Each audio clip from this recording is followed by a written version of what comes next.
All right. So I am here with Julie Pierce, who is a love and relationship coach, and her brand Radiant Heart Love and Relationship really seeks to help female business leaders and entrepreneurs more confidently enter the dating arena, which can be a challenge. And many women find that they either compromise or don't feel like they have that same sense of worthiness when it comes to dating than they do in other areas of their lives. So Julie helps them explore and overcome these barriers.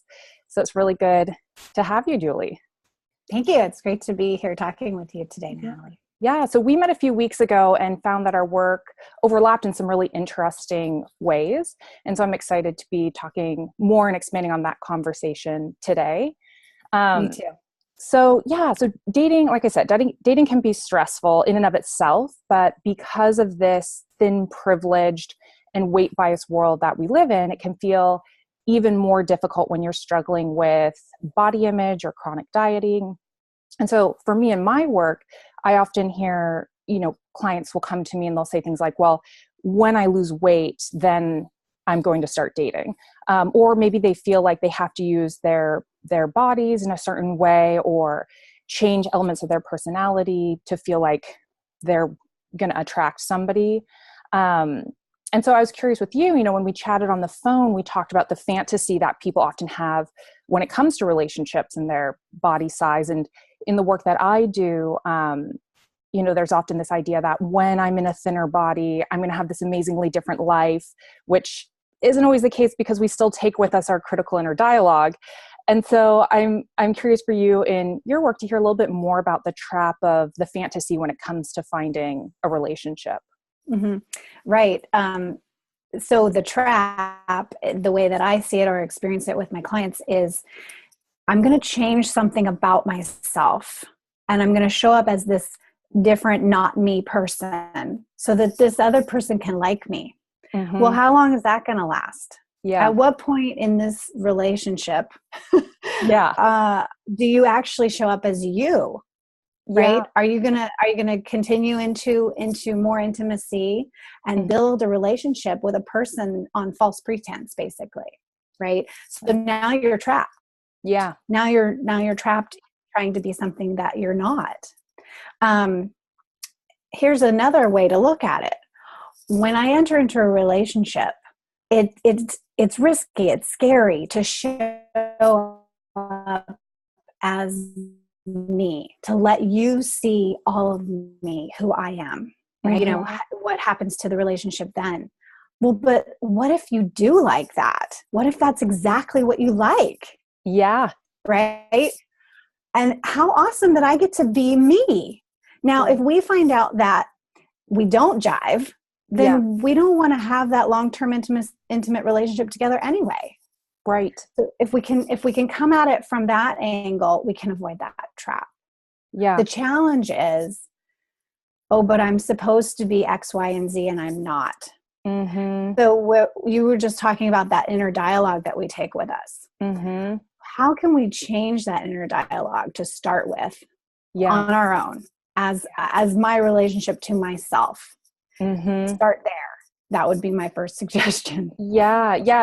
It's that idea of self-compassion. And if you can find that place of cultivating self-acceptance or owning yourself, it becomes a lot easier, sounds like, to remain grounded in relationships, which makes a lot of sense. And I think how do you say that to your clients? Because I'm sure you have a similar conversation. Yeah, definitely. So what comes to mind as you're talking is this idea with dieting that our society prescribes, this vision of what health looks like.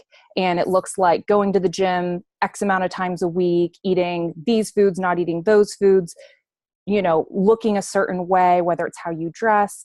And similar in dating, like you can fake that or try it on, but only for so long. And that idea of willpower and it runs out. And so helping clients to cultivate their own unique definition of health and what they believe about themselves or what would make them feel good. And then trusting that that life that they associate with those feelings will unfold as it's meant to.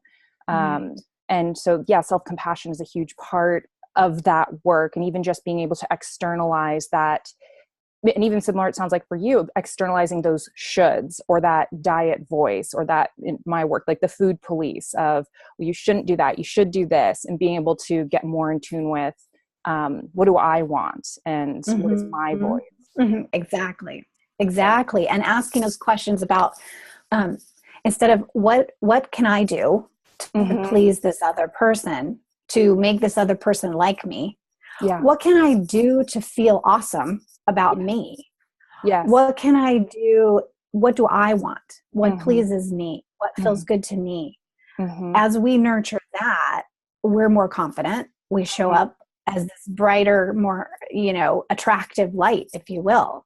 And then we find that because we're so attractive with our confidence and our assuredness of who we are and what we want, we actually get to be more choosy, as opposed to at the mercy of somebody else's choice. Does that make sense? Right. Yeah. It reminds me of that idea, difference between self-esteem and self-confidence. So self-esteem is really relying on these external markers of success, external feedback, whereas self-confidence, being able to build that internal sense of self-worth regardless of performance and appearance.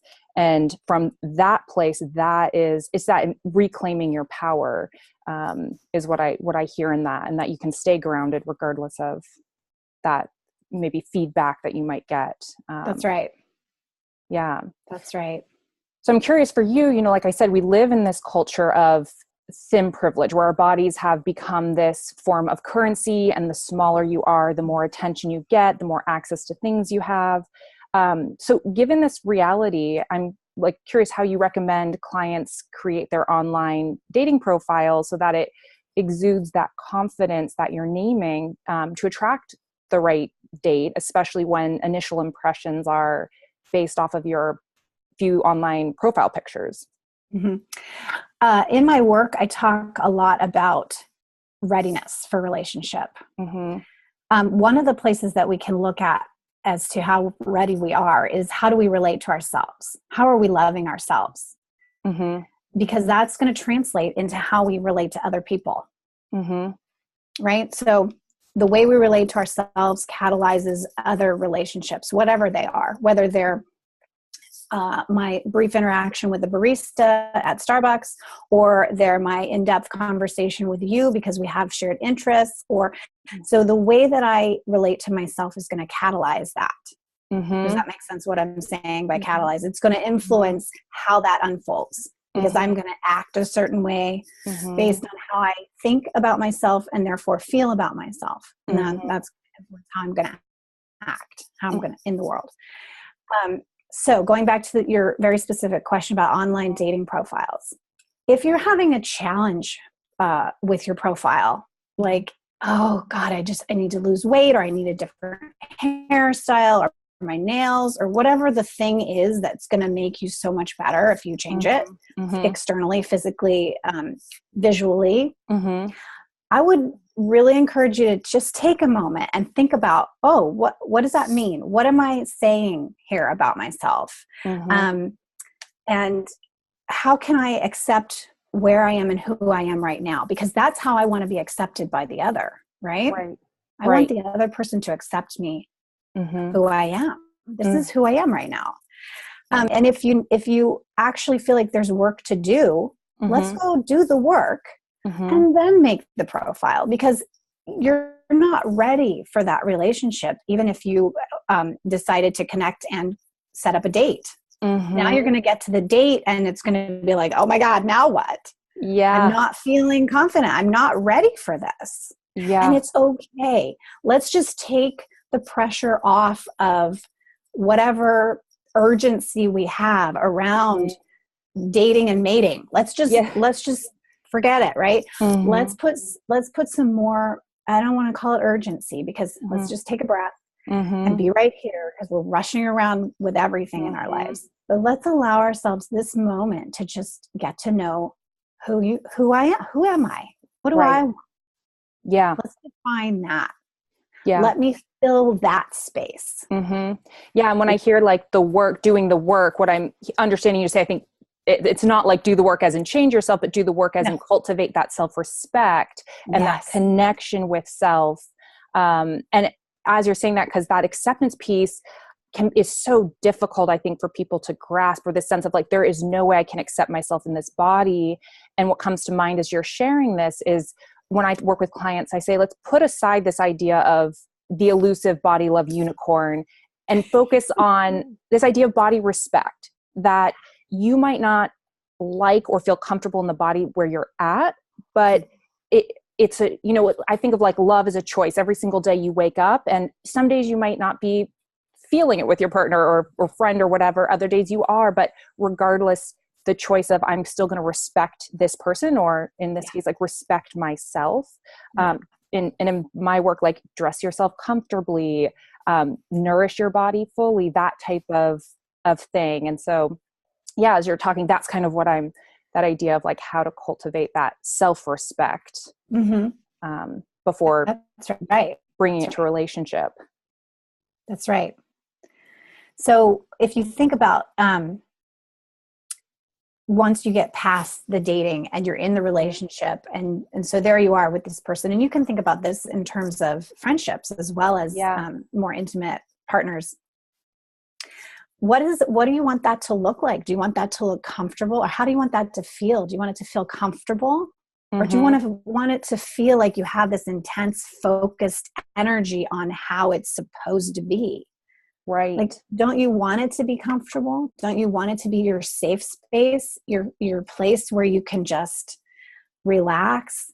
You want to continue to be your best you, but you're going to have days when you're a hot mess. And you're still, those are the days you need the love the most, right? Yes, definitely. Yeah. Can you love yourself when you're a hot mess? Right. Yeah. That self-soothing, self-care. And, yeah, that's so challenging and yet so important. And I like what you're saying about helping people to visualize what does it look like, that feeling. And then what I hear in that too is behaviorally. So in moments when you are a hot mess, like what would a really authentic relationship look like, and striving for that behavioral and feeling that you're seeking versus this external appearance of what it should look like, or this ideal that that fantasy is kind of what I hear in that, which relates a lot to the diet culture, in the sense that often we look to this, thin body ideal, and we, portray onto it this fantasy of the way, that life that we associate with that. But if we can take that step back and say, behaviorally, what is it that I want? What is the life that I associate with that? And how can I focus on achieving consistency in those behaviors, and trusting the external image of that will happen as it's meant to, but that it's more the feeling that is more important. I agree with you. What's coming to mind was from our previous conversation where we were talking about perception, seeing. Yeah. So how we see ourselves and how others see us. Yeah. And I think a really useful thing, it's not the thing to do forever, but a place to start is, there a person in your life who, when they look at you, you can see and feel the love. It could be your best friend. It could be your mom. Maybe it's not your mom, but you know what I mean? It's a person in your life, somewhere in your life. And maybe they're not there today. If it was your grandmother, whoever it was, there was a person who looked at you and you could tell they loved you by the way they looked at you. Yeah. And if you can see yourself through their eyes while you're working on this nurturing, compassionate self-relationship. Yeah. Until you get to the place on your own where you can look in your mirror and see the love for yourself through your own eyes. Yes. That idea of makes sense? Totally. What I think of it as like creating an internal board of advisors. Yeah. That right now your internal board of advisors, like with related to nutrition, is the diet culture, like that diet voice. With relationships, it's just the shoulds everywhere. And so, being able to think about like, okay, what would I say to my friend? What would I say to somebody that I loved? Or I think like thinking about people who you love in your life if we take what you're saying and put it outwards, like thinking about the people we love in our lives and what is it about them that actually connects us. And I haven't really encountered someone who said it's their body size, or Right. it's the way that they do their hair. Maybe you love their hair, but it's how they make you feel. It's the trust that you feel you can, share with them. That's and so, right. yeah, how do you cultivate that internally? Right. And one of the things that I think it's changing, I'm starting to see it change. Mm-hmm. Tell me if you're noticing this too, but historically, we haven't really had awesome models to look at in terms of relationship, Mm-hmm. in terms of the way we relate to each other in Mm-hmm. An intimate partnership. Mm-hmm. So whatever those models were, Mm-hmm. we got a lot of messages about the shoulds, Yeah. right? And we also got a lot of messages about how we can show up and then we can be resentful. Mm-hmm. Oh, we can do the thing and then we can have an expectation that doesn't get met, so then we can be resentful. Right. So this sets us up for disappointment in relationships. Mm-hmm. So again, sort of disconnecting from all that external messaging. Yeah. Just clean slate. What is it that I want? How do I want to relate to somebody? Mm-hmm. How do I want them to relate to me? Yeah. And what I wanted to point out too was what I am noticing on like television shows are starting to show different body types in different relationships where the relationships are really loving. I'm thinking right now of This Is Us. Okay. Yep. So we have the couple, both of them are overweight. They're very much in love. They support each other in such a beautiful way. Mm-hmm. She's learning to accept herself more and more all the time. I love that they're bringing up all of that in the show as a sort of a discussion point. So we have that. Yay. Not that we all have time to sit around watching TV, but at least we have something that we can kind of go, oh, and not all of it. I mean, I don't have the same body type that she does, but I still love to learn from, oh my gosh, look what she's going through. I've gone through something like that too. Yeah. A little bit of a different framework. Yeah. And I have this loving husband who loves me like he loves her, sees the best in her and wants the best for her. Mm-hmm. That's the guy you want. Yes. Yeah. I'm thinking of another show, Bad Girls, where there's a couple there and the wife is what we think of as overweight in our culture, and they're not addressing the topic, but the beautiful relationship that this couple has, where this man clearly loves this woman so much and wants her to just be her best self and sees how awesome she is as a person. Like that's what we all want. Yeah. Yeah. So it's seeing love portrayed in different ways, different body shapes and sizes. And I think about, I'm also curious too, this, at least growing up for me, it was a lot of Disney movies, or just like, yes, you're naming certain things are changing. Maybe we're seeing a little bit of difference in movies. Yeah. But I'm just curious how like finding role models when I think still this idea of a relationship is that you should be passionately in love at all times, that you should be intimate, like wanting to be intimate all of the time, that I think it skips over the mundane and just looks at these highlights. So when you're thinking, I'm wondering, like, when people are thinking about, okay, well, what is realistic to expect in a relationship, when you're not seeing like the hard times and the depths of that, how you maybe communicate that to your clients, or suggest people start to adjust their expectations, because I imagine that's can cause a lot of trouble going into relationships, the expectation that they should fulfill your every need. Right. There's an interesting process of differentiating between requirements, needs, and wants. Those are three very different flavors of desire, and they impact relationship in very different ways. And to get really clear about them is super helpful. So that's something that I work on with clients, that they find just, whoa, like mind opening up, and very useful tools, basically. but I'm bringing it up here to go to the place of expectations that we were talking about. Mm-hmm. So when we come into a commitment, Mm-hmm. we have agreed to expectations. Mm-hmm. Okay. So there are going to be expectations. To say that I'm going to be in a relationship expectation free, Mm-hmm. what do you got going on? Yeah. Okay. So there are expectations that we agree on as our commitment. And then there are other things that don't make sense to be expected, fulfilling all of our every need and want, and like you just mentioned. So to be really clear on what we're talking about here, Yeah. And thoughtful about it. But the other thing is thinking about, okay, what's this big book of rules we have about relationships? Let's just write it down. Yeah. What are the rules? Okay, now that I wrote it down, let's look at, like, do these make sense? Does this really apply to human life? I mean, are we humans or are we robots? Yeah. What are we doing? We don't have, it's not like we have this program that only runs one way. No, on Tuesday, I feel sad. On Thursday, I'm over the moon. I mean, we're all over the place because we have this beautiful emotional capacity. And we want to live a wholehearted life with all of it. So seeing what these crazy rules are, just calling them straight out, and writing our new book of rules that makes sense. For, what's going to work for me in my life? What's going to work for me in a real relationship?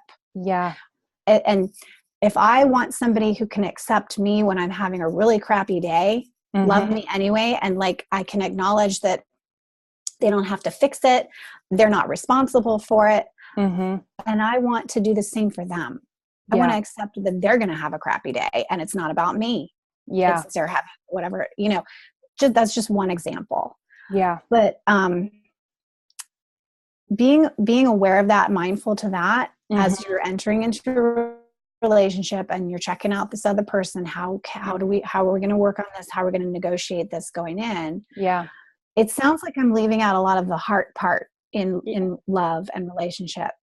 But what I know to be true is that we definitely want to follow our hearts and use our minds as like the navigation equipment, right?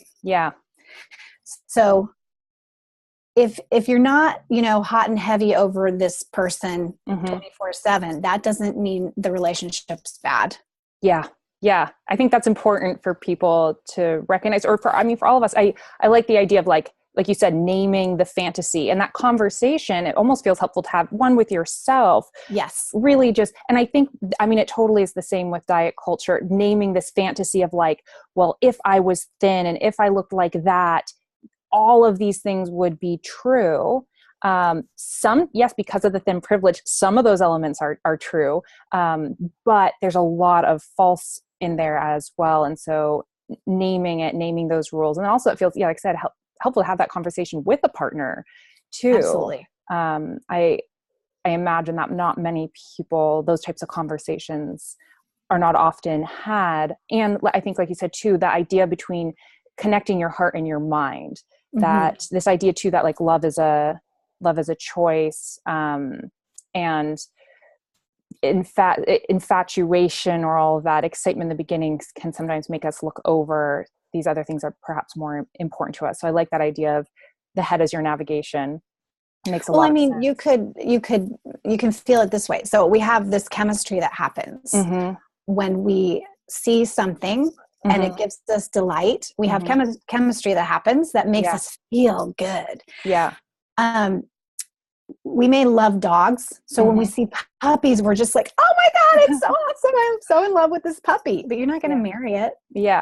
Okay. So, but and when you've heard of oxytocin, which is right. Okay. So that's one of the chemicals that's happening. And this happens when a mom's breastfeeding. This happens when two people have sex. This happens all different times in all different flavors. This happens when we, have euphoria over a new car, whatever the thing is. My point is it happens in all different places.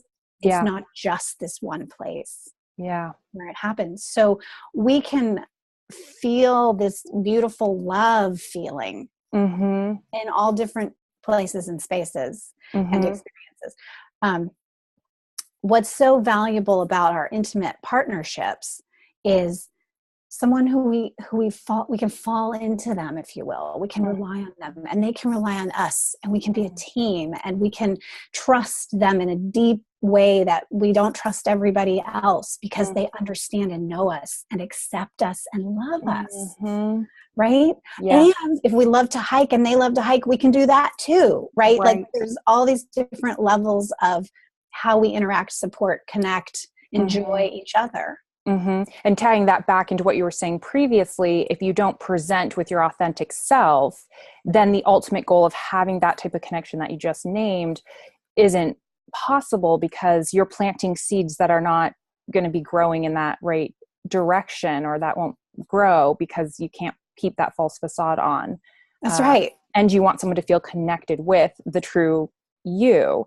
And that's difficult. I know that leap can be scary, because of in my own life and in working with clients, that fear of rejection. Absolutely. And so I'm curious to know, like, how you recommend with clients how to cultivate that sense of worthiness when there are these things, whether it's physical appearance or maybe elements of, I'm too emotional, I'm too whatever, when there are these things that they're working on letting go of, or still firmly are firmly entrenched. So again, I want to go back to that inner dialogue that you mentioned at the beginning. First, noticing, what is that dialogue? So what is the tenor of it? What is the flavor of it? What is the tone of it? What is the languaging of it? What does that mean? What is that saying? Is that the way I would speak to a dear friend of mine? Okay. So if it's not, how do I want to change it?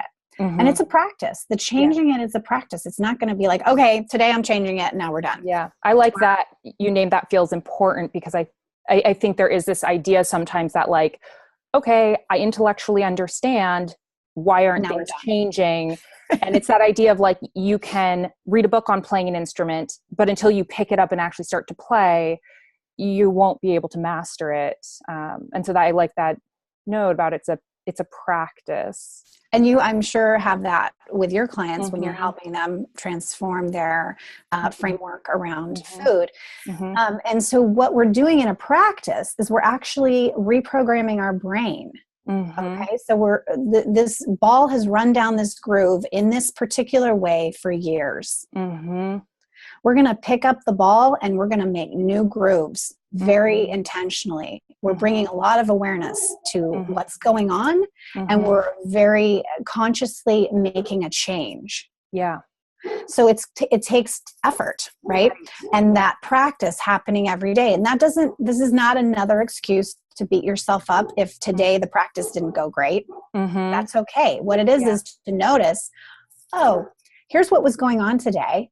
Here's how it impacted my practice. Yeah. Another piece of information. Every piece of information that we have goes into that awareness box that helps us. They become tools, this information. Yeah. And we become more powerful in making the change that we want to make. Yeah. I tell my clients all the time, like, C-level work. Perfectionism is for the diet culture.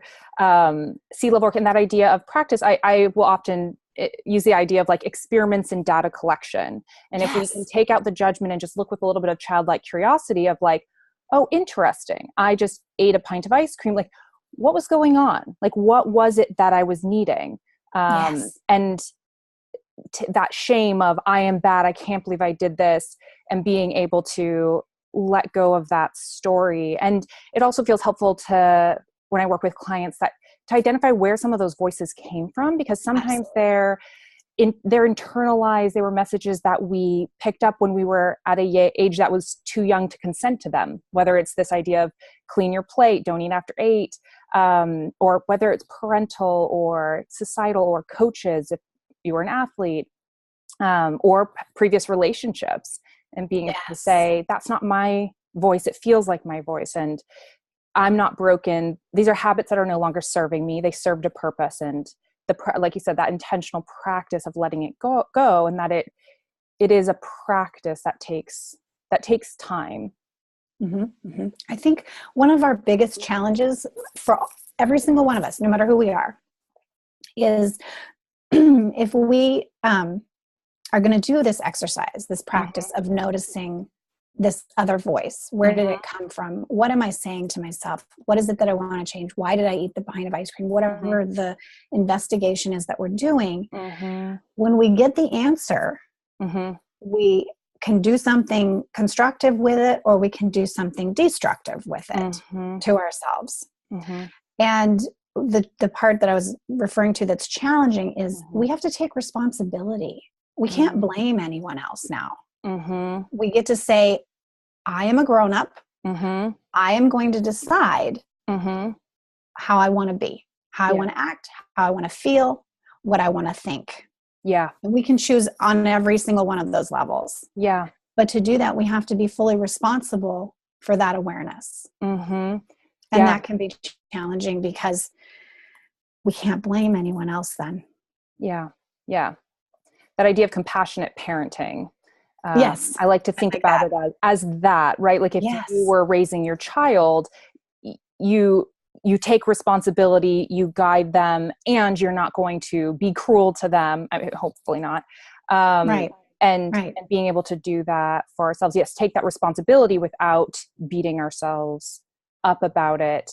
And as you're talking, what comes to mind for me is this, when I talk with clients, it's like, what are your values? Yeah. And so if health is a value, what does that look like in practice for you? So, if authentic relationship is a value, what does that look like in practice? Whether it's active listening or whatever, or if environmental awareness is a value, what does that look like in practice? And then saying, okay, does that align up with how I'm living my life now? And if it's not, taking responsibility for that, but using that as information and using it as opportunity to intentionally redirect or start doing the things that you want your future self to be doing, and in that live your way into that new alignment with how you want to see yourself. Yeah. And I want to emphasize that the taking responsibility, and you alluded to this already, but taking the responsibility is not an opportunity to beat yourself up. Right? It's not an opportunity to say, oh my God, I'm so bad and so wrong. And I did it. What I would like to invite all of us to do is really remind ourselves, I've done nothing wrong. Yeah. I am not a bad person. Yeah. I mean, we want to flip to, I do everything right and I'm an awesome person. Yes. But that feels a little bit like what? Yeah. So to go from, I have done nothing wrong. This is just a moment of an experience. What do I want to make of it? What kind of meaning am I going to draw from it? What kind of data, information, as you said, can I get from this and learn from it, or choose something different from it? Yeah. So it's not, I've done something wrong. It's, I have done nothing wrong. Right. I get to make a different choice. I am in charge. I'm the adult here. I'm in charge. Yeah. Letting go of the morality, the black and white, and starting to think more in shades of gray. And, we can take the morality, even with food, if we can take it out of like good and bad, and then just turn inward more to like, how does it make me feel? What do I do with that information? So if I ate something and I don't feel physically well, it's not, I am bad, I did something bad. It's, okay. And I'll take responsibility for that. And how can I use this information to help guide me in a different way next time? Exactly. And that type of voice. So as you're talking, another question that came to mind is this idea of this self-work is a process that's ever evolving and ongoing.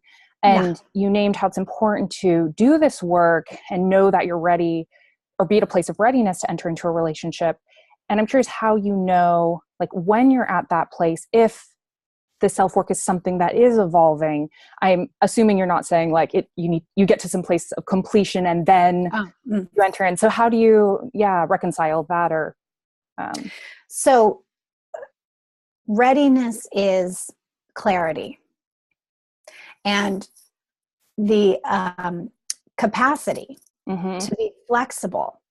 And the way that we can have that capacity is by having that deeper understanding and awareness of ourselves, right? So we're aware, we're compassionate, we know what we want, so we enter into a situation and we're flexible. We can move this way or we can move that way. We can ask questions that we need more information about to know if we want to continue going forward or not, right? Mm-hmm. So again, that curious, explorative, experimental space of I'm living a life that changes moment to moment.